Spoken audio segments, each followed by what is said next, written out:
Siang yang begitu terik terasa membakar kulit. Sebagian orang yang memang merasa tidak memiliki kepentingan terasa sangat enggan untuk keluar dari rumah. Bagi mereka lebih baik berdiam diri di rumah, atau duduk di bawah pohon rambutan, atau pohon mangga yang terdapat di belakang rumah mereka. Namun anehnya, ada saja seorang pemuda yang nekat berjalan di bawah terik matahari yang siap memanggang kulit tubuh tersebut. Pemuda yang tidak lain adalah Joe William itu terus saja berjalan menuju ke perkampungan Kuala Nipah. Dan dijangkakan bahwa dia akan tiba di sana sore menjelang senja. Itu pun kalau dia tidak berhenti. Kemeja putihnya telah basah oleh keringat. Bahkan, kini kemeja tersebut sudah berubah menjadi sedikit kecoklatan karena daki. Namun semuanya seperti tidak dihiraukan olehnya. Saat ini otaknya benar-benar sudah sangat kacau oleh kejadian yang tidak pernah dia bayangkan akan seperti itu. Terbukti, dia punya uang yang cukup untuk menyewa taksi atau minimal penumpang becak motor. Tapi yang mengherankan, mengapa dia berjalan kaki?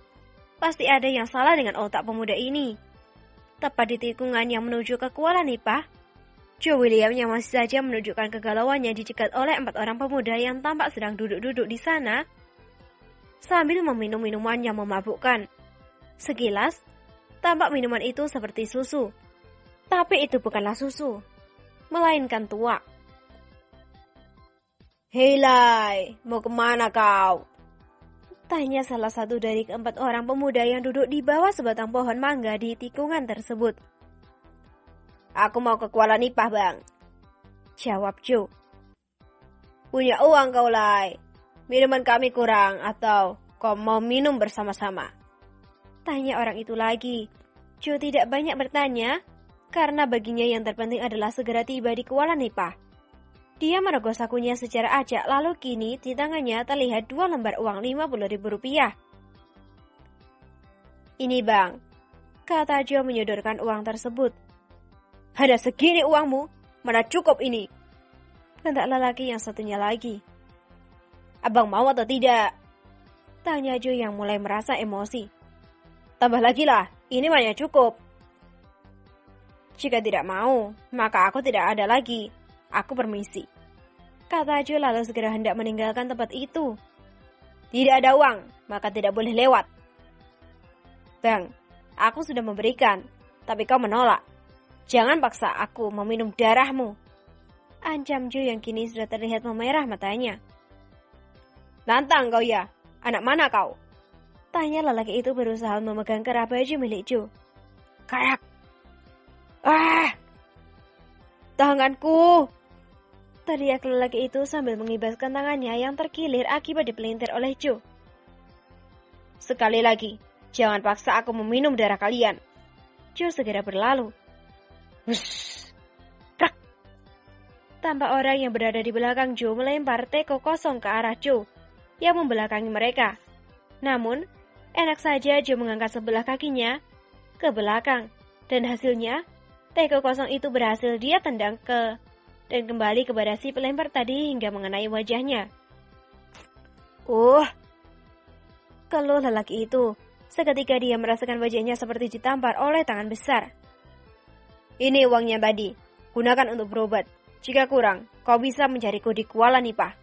Tanyakan kepada orang-orang di sana, siapa Joe, murid Tengku Mahmud," kata Joe sambil melemparkan 2 lembar uang Rp50.000 tadi. Keempat lelaki itu membelalakan matanya begitu mendengar nama yang disebutkan oleh Joe tadi. Siapa yang tidak mengenal Tengku Mahmud? Hanya mencari penyakit saja jika mereka berani mencari orang tua aneh yang berbuat sesuka hatinya tersebut. Jangankan mereka, Tigor saja dibikin babak belur oleh orang tua aneh yang selalu dipanggil dengan sebutan Maha Guru tersebut. Hampir pukul 6:30 sore, Joe pun akhirnya tiba juga di Kuala Nipah. Rasanya, betis pemuda itu sudah sampai di paha. Tapi semuanya tidak dia pedulikan. Baginya yang penting adalah segera ke rumah Tiara. Ini demi meluruskan kesalahpahaman yang terjadi pada pagi menjelang siang tadi. Saat ini, Joe sudah tiba di depan rumah gadis tersebut. Dengan menarik nafas pasrah bahwa dia akan didamprat oleh gadis itu, dia lalu mengetuk pintu rumah. Baginya, biarkan saja dia dimarahi oleh gadis itu, asalkan dia bisa meluruskan kesalahpahaman agar tidak berlarut-larut. Siapa di luar? Terdengar suara orang bertanya dari dalam. Bu, ini saya, Jo. Saya ingin bertemu dengan Tiara. Jawab Jo dari luar. Sebentar ya nak. Lalu pintu rumah berdinding papan tersebut pun terbuka dan dari dalam kelihatan sosok wanita parubaya yang diketahui adalah ibu Tiara. Nak Jo, mengapa keadaanmu sungguh sangat mengenaskan seperti ini? Tanya wanita itu. Tidak apa-apa bu, Jo hanya sedikit lelah. Oh ya, apakah Tiara ada bu?